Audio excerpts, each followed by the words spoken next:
Hi everyone, Jennifer McCreath. Winter's here, gotta get the hat out. Monday night, November 17th, 2014. Transgender Day of Remembrance. It's been commemorated on November 20th since 1998 when Rita Hester was murdered in San Francisco, and her friend wanted to have an annual memorial to commemorate and remember her life and to raise attention to the horrific murders happening to trans people around the world. Fast forward 2014, this thing has blown up into something completely different. I've done trans events over the past few years many times, yes. Two movements I see. One is people are turning this into a bigger thing than a day and turning it into a trans week of awareness, and that's all positive as long as the awareness efforts are being made. At the same time, I've spent an hour online.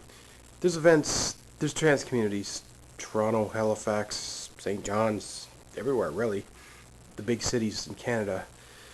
Events are being organized, but sadly the theme seems to be people being left out, cliques fighting each other,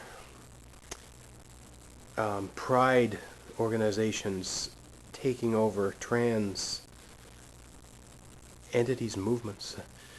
I mean, anybody can create an event and call themselves an organization, and you can get pretty far with that. You can fool people. You can mislead people into thinking that you are who you're not in terms of being an organization. We hear the word grassroots movement and coalition a lot, as opposed to recognized legal corporate entity. And heck, I've been guilty of playing the grassroots card to push my causes forward, but I guess this is just a general chat to put it out there. What would Rita Hester think and the people that organized that event think if an event that was designed to commemorate a memorial of someone has turned into something that's more political, that involves more bickering? I don't know. I mean, I like the idea of trans awareness and activism, but I'm not sure that stepping on Trans Day of Remembrance is the time or place to do that. I applaud anyone who wants to step up and try to organize a trans event. By doing so, you're putting the title of trans leader on your own chest or on your hat. Not this hat. I saw one Toronto Trans Alliance. This new group suspiciously appeared. 6 board of directors. I've never heard of any of them. I'd like to think I know the true core pioneer trans activists who've done activist work in this country for the past decade. None of those 6 people come to mind.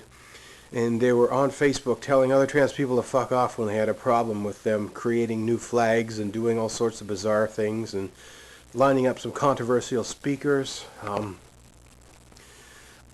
There is a group here calling themselves St. John's Trans Day of Awareness and Action, or Trans Week of Awareness and Action. They haven't officially outed themselves as who they are, but unofficially we know it's members of the St. John's Pride Board that are doing this, and I mean, that's great. I've run organizations and created extension brand names and done all this and that, and I guess this is just a reminder that there's a lot of organizations that claim they're the only one. EGL Canada calls themselves Canada's LGBT organization. PEI Pride calls themselves the only one on the island, the only this, the only that. Call yourselves whatever you want, people. You might not be the only one. There are many other trans people who are not part of these entities. They're not coming out to events. Some of them, like Jennifer McCreath, if they don't like the events they see, they go out and create other events, as I have done in the past and may yet do this week. So let's do everyone a favor. Stop pretending you're the one and only. This goes out to anyone watching this video. Unless you really do hold paperwork that says you are a legally recognized non-profit corporate society, and then you can call yourselves who you are. Don't anyone ever say you represent the whole community, because you certainly do not. Um, this St. John's group seems to be focusing a lot on student university, Munn University.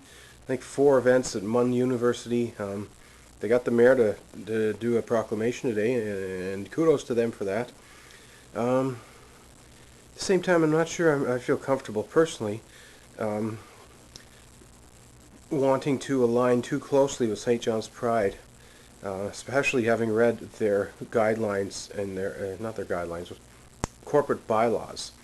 Make it clear that they have competition and enemies out there, and they don't want people working with the enemies, and to me that's just not the type of hostility I like. Be a leader, but don't pretend you're the only one. Unless you truly are going to make an effort. They're not even engaging everyone. They've put feelers out there. Let's have a meeting. But no disrespect to 18 to 21-year-old university students. My life's a little different than yours, and perhaps the type of events, the type of activism, the things I want to do as a trans person might not be congruent with where you're at, and that's fine. No disrespect. You do your thing. I'll go do mine. And others who are out there that want to stay home, they can stay home.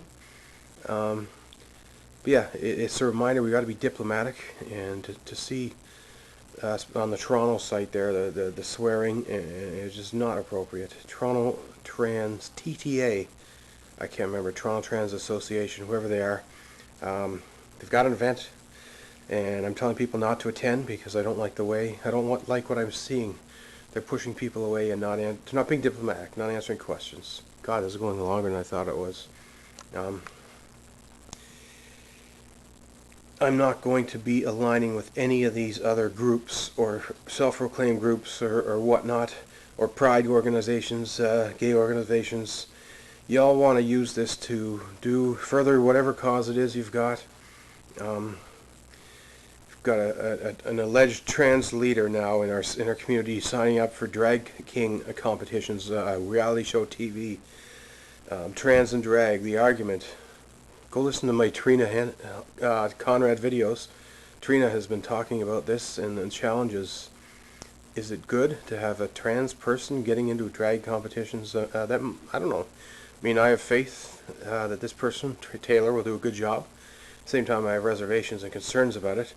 So I know a lot of trans people are not drag kings or queens. They can't stand the term. They don't like RuPaul. They don't like being referred to as trannies. And they say that the drag community indirectly impacts trans policy development because there's misconceptions that we're one and the same. We are not. November 20th, Trans Day of Remembrance. I'm going to do a old school classic Trans Day of Remembrance event.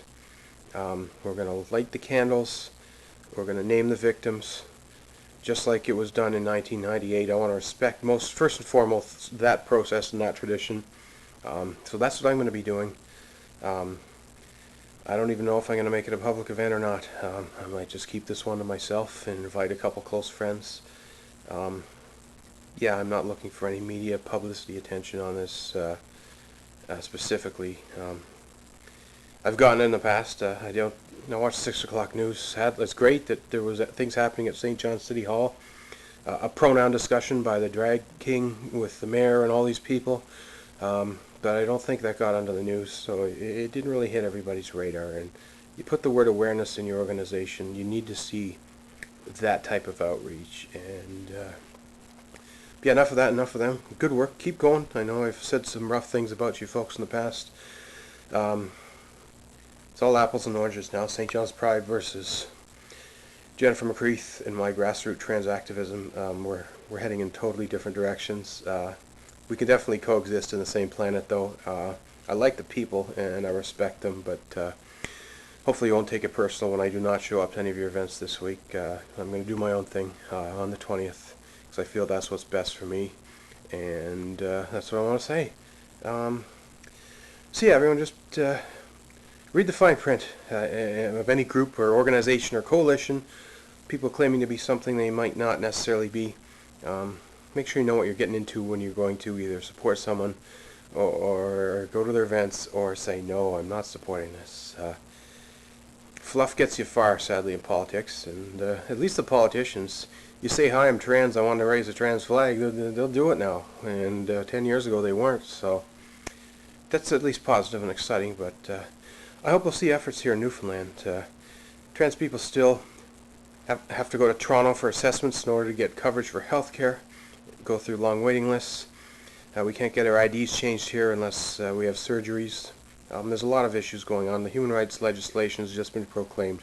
There's not a lot of teeth in terms of actually procedures and policies, so trans people in Newfoundland still putting up with a lot of crap, both from the government and the private sector, and I really hope somebody steps up to the plate this week and gets some media time, gets on television, and puts pressure on these politicians so we can get these changes that we need made here. And that's it, Jennifer McCreath. Stay tuned. Thank you. Good night.